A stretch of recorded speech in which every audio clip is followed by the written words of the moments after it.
세계에서 가장 대중적이고 많은 팬을 확보하고 있는 스포츠인 축구. 폭넓은 인기 덕에 축구는 대부분의 국가에서 프로리그를 운영하고 있으며 4년 주기로 치러지는 월드컵은 단일 스포츠 대회 가운데 압도적인 최고의 인기를 자랑합니다. 적지 않은 논란 가운데서 열린 2022년 카타르 월드컵은 메시가 월드컵을 들어올리며 끝을 맺었습니다. 월드컵 우승이 없이도 최고의 실력과 커리어를 쌓았던 메시였지만 바로 이 우승으로 메시는 팬들에게 4가지 요소를 모두 갖춘 완벽한 선수로 거듭나게 되었습니다. 이제 곧 전설로 남게 될 리오넬 메시가 어떻게 팬들을 즐겁게 해주었는지 알아보도록 하겠습니다.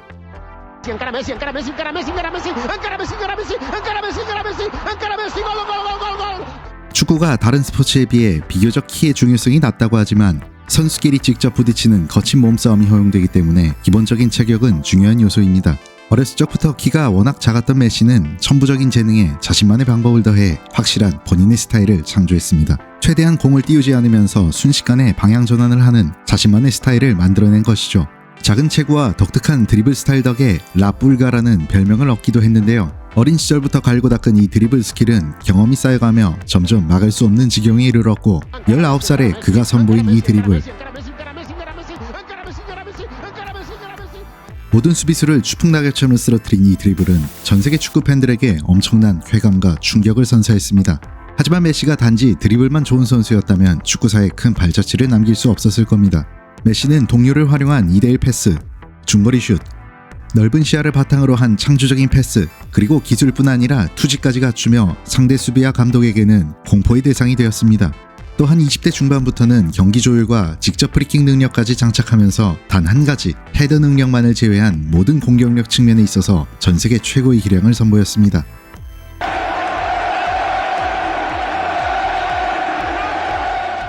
아르헨티나의 월드컵 우승을 선물한 국민적 축구 영웅 마라도나 이후 제2의 마라도나를 찾던 아르헨티나 국민들의 쾌감은 극에 달했습니다. 작은 키에 왼발만은 주로 사용하고 포지션까지 마라도나에 유사했던 그에게 엄청난 기대가 쏟아졌죠. 비록 성격과 사생활 측면에서 메시와 마라도나는 많이 달랐지만 천재적 재능을 선보인 메시는 아르헨티나를 넘어 세계를 대표하는 스타로 떠올랐습니다. 조용한 성격을 지닌 메시는 슈퍼스타의 반열에 오른 이후에도 사생활 면에서 큰 문제를 일으키지 않았는데요.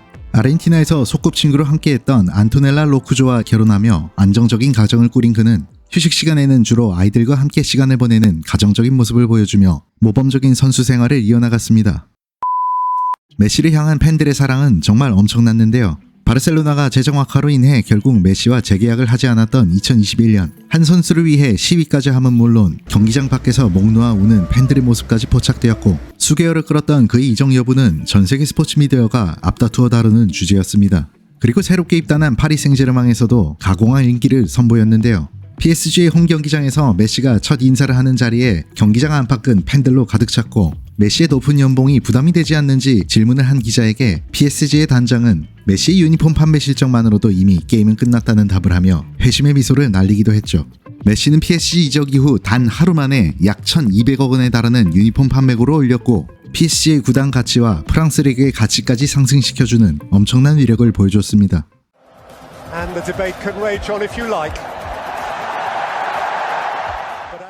전성기 시절 메시의 신들린 듯한 플레이는 수많은 팬을 만들어내는 가장 중요한 요소였습니다. 하지만 축구와 함께 한평생을 살아오며 메시는 팬들에게 희망과 짜릿함을 선사해주는 자신만의 스토리를 함께 그려나갔습니다. 메시가 만들어나간 스토리를 3단계로 나누어 살펴보도록 하겠습니다. 어렸을 적부터 드리블에 남다른 재능을 보였지만 유달리 몸집이 작았던 리오넬 메시. 언제나 또래보다 2-3살 어려 보였던 그는 11살 때 성장 호르몬 결핍증이라는 희귀병 진단을 받았습니다. 메시의 키가 150cm에도 미치지 못할 것이라는 충격적인 진단이었고 치료를 위해서는 매달 $1,000에 가까운 비용이 필요했습니다. 재능은 있지만 너무나 왜소한 체격과 치료 비용이라는 부담까지 있기에 구단들은 메시와의 동행을 주저했죠. 하지만 스페인의 FC 바르셀로나 기술이사였던 카를로스 렉사흐는 메시의 플레이를 본 뒤 반드시 이 선수를 데려와야 한다고 주장했고 구단에 계속해서 설득했습니다. 하지만 고작 13살에다가 큰 리스크를 지닌 이 꼬마에게 구단은 2달 넘게 계약을 제시하지 않고 주저했습니다. 그렇게 바르셀로나와의 인연이 끝나려는 찰나 기술이사는 자신이 가지고 있던 냅킨의 계약서를 작성해 메시 측에 제시했고 이것이 바로 그 유명한 냅킨 계약서의 탄생이었죠. 메시는 바르셀로나와 함께 빠른 속도로 성장했고 17세에 프로 무대에 데뷔하게 됩니다. 희귀병을 극복하고 프로 무대에 데뷔한 리오넬 메시는 이후 자신의 스토리를 기반으로 Impossible is Nothing이라는 타이틀의 광고를 찍기도 했습니다.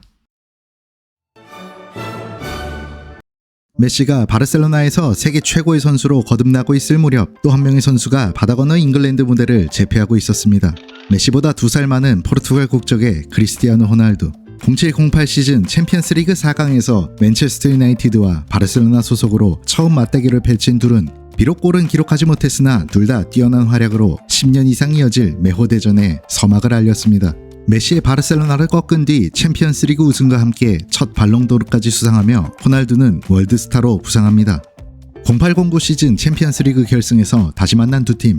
이번에는 메시가 호날두의 맨유를 꺾고 우승을 차지 발롱도르까지 수상하며 반격에 성공합니다. 그리고 호날두가 이듬해 레알 마드리드로 이적하며 둘의 본격적인 라이벌 구도가 시작되죠. 세계 최고의 라이벌전인 엘 클라시코에 세계 최고의 선수가 맞붙게 되면서 두 팀의 경기는 매번 불꽃 튀는 분위기가 만들어졌습니다. 미디어 역시 두 선수 간의 은근한 경쟁을 계속해서 부추겼고 둘의 득점 레이스에도 불이 붙게 되었습니다. 최고의 무대에서는 보통 경기당 한 골을 기록하는 것조차 쉬운 일이 아닌데요. 이 둘은 전성기 시절 리그에서 한 시즌 30골은 기본이고 40골, 50골까지 기록하며 축구 역사상 전례 없는 득점왕 경쟁을 선보였습니다.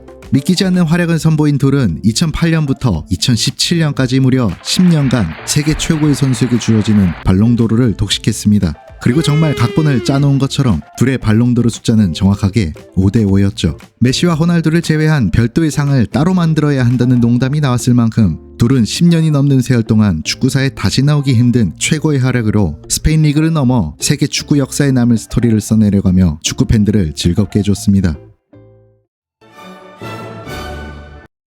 누구보다 화려한 우승 경력을 쌓아올린 메시였지만 아쉬운 점이 있었습니다. 아르헨티나 대표로 뛰면서 메이저 대회 우승컵이 없었기 때문인데요. 2021년 여름 바르셀로나와의 재계약 협상이 지지부진한 가운데서도 최선을 다해 코파 아메리카에 임한 메시. 만 34세로 황혼기에 접어들기 시작한 메시는 이전과는 다른 모습을 보여줍니다. 메시는 보통 팀이 무너지면 본인도 같이 무너지는 모습을 보이며 리더십이 부족하다는 지적이 많았는데요. 그는 선수들을 독려하고 평소에 하지 않던 수비 가담까지 적극적으로 하면서 본인의 역할 그 이상을 해주며 매번 준우승에 머물렀던 코파 아메리카 무대에서 드디어 우승컵을 들어올립니다. 대표팀에서 첫 메이저 대회 트로피를 들어올렸지만 바르셀로나로부터 재계약 불가 통보를 받으며 눈물을 흘린 메시. 마지막 월드컵을 1년에 앞두고 새로운 무대에 적응해야 하는 어려움과 만 35세로 접어든 메시였기에 더 이상 이전과 같은 폭발력을 기대하기는 힘든 상황이었고 월드컵은 코파 아메리카와는 또 차원이 다른 레벨이기 때문에 그의 마지막 도전은 쉽지 않아 보였습니다.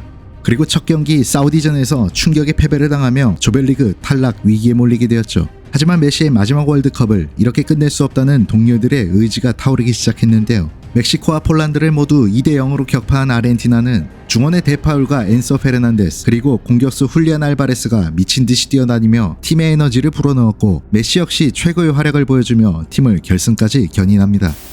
2연속 우승을 노리는 프랑스는 가공할 미드필더진과 탄탄한 수비 그리고 세계 최고의 공격수로 성장한 음바페를 보유하고 있었기 때문에 아르헨티나의 우승은 쉽지 않아 보였습니다.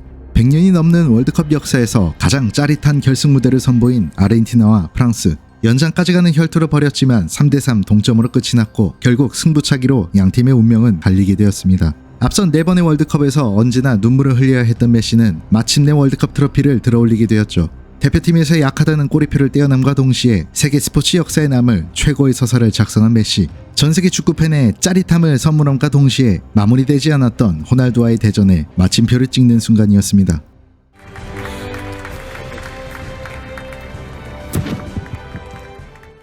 메시가 쌓아올린 디테일한 기록들은 정말 셀 수 없을 정도로 많습니다. 일일이 열거하기엔 너무 오랜 시간이 소요되기 때문에 굵직한 기록들 위주로만 살펴보겠습니다. 먼저 클럽 커리어를 살펴보면 프리메라리가 10회 우승, 코파델레이 7회 우승, 수페르코파 8회 우승, 챔피언스리그 4회 우승, UEFA 슈퍼컵 3회 우승, 클럽 월드컵 3회 우승 등 바르셀로나에서만 35번의 우승컵을 들어올렸고 프랑스 리그로 옮긴 이후에도 2회의 리그 우승과 한 번의 컵대회 우승을 기록했습니다. 심지어 최근 미국 인터 마이애미로 이적한 이후 얼마 지나지 않아 리그컵을 들어올리며 클럽 커리어에서만 무려 39번의 우승 기록을 갖게 되었죠. 여기에 연령별 대표와 국가대표 기록까지 합치면 메시는 세계 최고의 기록 보유자가 됩니다.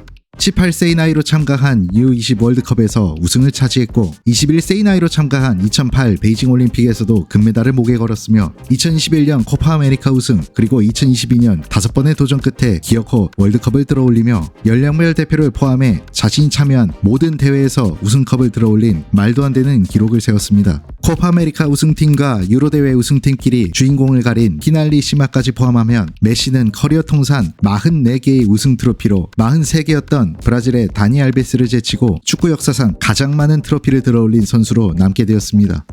개인 커리어 측면에서도 메시의 기록은 범접 불가 수준입니다. 지구에서 가장 뛰어난 활약을 한 선수에게 주어지는 발롱도르는 한 번의 수상조차 쉽지 않은 상인데요. 하지만 메시는 이 상을 무려 7번이나 수상하며 차원이 다른 자신의 클래스를 입증했습니다.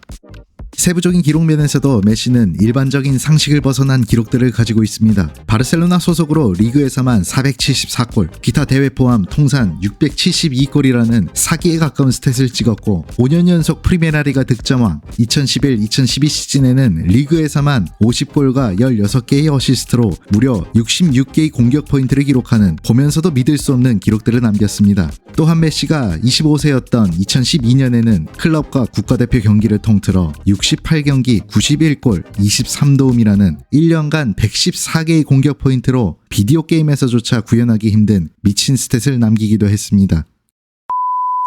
타고난 드리블과 축구 센스를 바탕으로 한 압도적인 경기력으로 신으로 묘사될 만큼 수많은 팬들의 열렬한 지지와 사랑을 받는 슈퍼스타. 운동선수에게 치명적인 성장 호르몬 결핍, 호날두와의 라이벌 관계, 메이저 대회에서 계속되었던 우승 실패라는 마치 하나의 영화 같은 그의 스토리라인. 자신이 뛰어본 모든 대회에서 우승하고 선수 생활의 황혼기에 마침내 월드컵까지 들어올린 리오넬 메시. 훗날 메시는 펠레와 마라도나를 뛰어넘어 역대 최고의 선수로 인정받을 수 있을까요? 지금까지 필로스포츠였습니다.